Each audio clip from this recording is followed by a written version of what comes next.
Obrigado, Sr. Presidente. Cumprimento o Sr. Presidente da Comissão Eventual e a Sra. Presidente da Comissão de Assuntos Europeus. Cumprimento o Sr. Comissário Europeu Carlos Moedas, agradecendo a disponibilidade para estar hoje aqui connosco e partilhar exatamente com estes membros desta Comissão um conjunto de reflexões e preocupações sobre o próximo ciclo de programação, neste caso concreto mais sobre o quadro financeiro plurianual. Enfim, não será novidade nenhuma dizer ao Sr. Comissário que existe um sentimento nacional partilhado por todas as forças políticas de que esta não foi a melhor forma de começarmos para Portugal este novo ciclo de programação e as notícias que nos trouxe, que já conhecíamos, enfim, criar um sentimento de um mau começo e, sobretudo, de alguma preocupação relativamente àquilo que pode acontecer daqui para a frente. E a primeira questão que eu lhe gostava de colocar tem a ver exatamente com isto. Qual é o sentimento que a Comissão tem relativamente àquela que será a posição do Conselho perante esta proposta?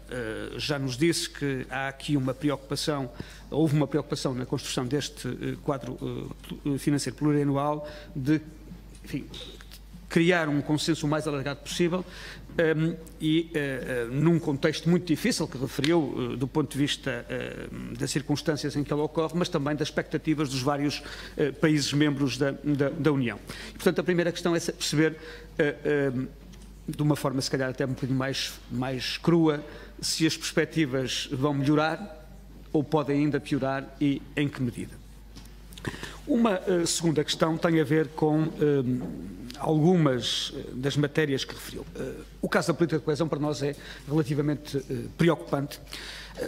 Primeiro porque a redução de recursos, naturalmente que vai afetar países como Portugal, o facto de haver outras regiões que não estavam nos objetivos da convergência passarem a estar, vai criar uma maior dificuldade no acesso a alguns fundos, mas também há outro problema que tem a ver com os critérios e com a alteração que só começamos aqui a perceber em algumas dimensões da alteração do próprio mix de fundos e da própria forma como estes fundos vão ser distribuídos. A nós parece-nos que os três critérios utilizados para repartir os 25% ou 20% da política de coesão, que serão objeto de uma distribuição diferente daquela que tem sido feita até agora com base no produto interno bruto, para Portugal não são nada favoráveis, na medida em que a questão das migrações é uma questão residual, ou pelo menos imagino que neste momento será muito difícil nós podermos conquistar aí alguma base nesse domínio.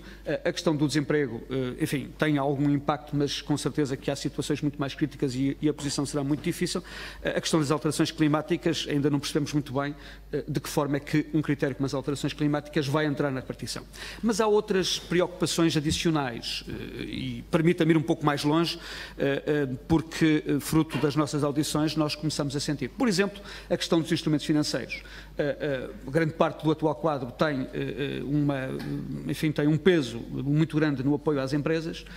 A Comissão e os serviços da Comissão têm defendido muito a utilização dos instrumentos financeiros e o que nós verificamos é que em países como Portugal, aliás, a atual reprogramação que o Governo está a fazer procura resolver esse tipo de problemas e estes instrumentos financeiros não demonstraram ser uma boa medida para resolver problemas e atender às especificidades portuguesas, nacionais, da economia nacional. E, portanto, a minha questão tem a ver muito com a forma como, do seu ponto de vista, do ponto de vista da Comissão, os instrumentos da política de coesão vão evoluir. Porque há uma pressão muito grande para haver mais competitividade ou mais concorrência relativamente à utilização desses fundos, e se não houver aqui um equilíbrio entre a garantia de alguns recursos para as regiões menos desenvolvidas e os países que têm problemas específicos, naturalmente que o impacto da redução financeira vai ser ainda maior. E, portanto, quais são as perspectivas relativamente a esse domínio? O que é que nós podemos esperar relativamente aos instrumentos da política de coesão nesta concorrência cada vez mais intensa entre uma lógica de redistribuição de programas comunitários?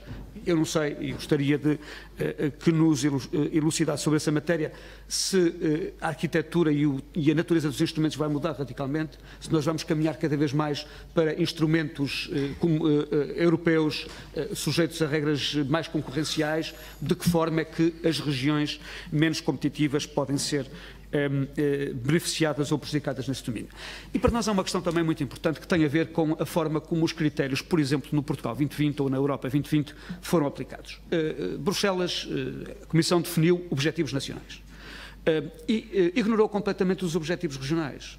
E, portanto, sendo estas medidas de política utilizadas e aplicáveis para garantir a convergência ao nível regional, para nós é um pouco estranho que nenhuma avaliação tenha sido feita relativamente ao impacto que estas políticas tiveram ao nível das reduções das assimetrias entre as diferentes regiões. E, portanto, a questão tem a ver muito com estas preocupações e, sobretudo, para além da redução financeira, o que é que nós podemos esperar relativamente à política de coesão, quais são os sinais, quais são as eventuais alterações, de forma a que nós possamos avaliar também o impacto que elas podem vir a ter em Portugal.